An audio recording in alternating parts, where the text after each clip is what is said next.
ક્ષત્રિય પુત્ર જ્યાં સુધી બખ્તર પહેરવાનો લાયક ન થાય ને ત્યાં સુધી એ પવિત્ર નથી ગણાતું. રાજા અને વરુણના વાયદા ચાલ્યા જ કર્યા અને તેની ખબર રોહિતને પડી ગઈ, કારણ કે પિતાજી અંદરથી મનથી દુઃખી થયેલા કે એક ના એક દિવસ આ કાળ છે ને એ આવશે અને કાળ છે મારા દીકરાને ભડકી જશે.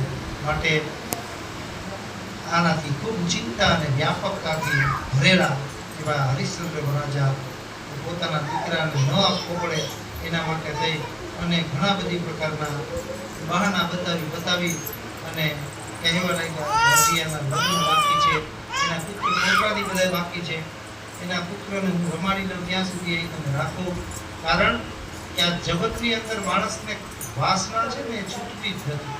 મરણ તક જ્યાં સુધી મૃત્યુ ન આવે ને ત્યાં સુધી એને કાળ જ્યાં સુધી ભરકવા ન આવે ને ત્યાં સુધી એની અંદર ક્યારેય પણ વાસના મટતી જ નથી. આમ વરુણની કૃપાથી હરિશ્ચંદ્ર તારામતીના જ્યાં પુત્રની પ્રાપ્તિ થઈ અને યજન કરવા માટે આવેલા વરુણને એ બાળક જ્યાં સુધી યુવાન થયો ને ત્યાં સુધી એની આયકો નહીં. હરિશ્ચંદ્ર રાજાને મનની અંદર એવો પસ્તાવો થાય છે કે આ મેં ઘોર કૃત્ય કર્યું છે. આવી રીતના દીકરાની પ્રાપ્ત કરવાની તો મારું કલ્યાણ થવાના બદલે આ ભર યુવાનીમાં મારા દીકરાને કાળ ભરકી જશે અને કાળ ભરકવા માટે કાળ મારો તમારો ક્યારે કાળ આવી જાય કે આપણે કોઈને ખબર જ નથી. માટે કાળની ગતિ ન્યારી છે.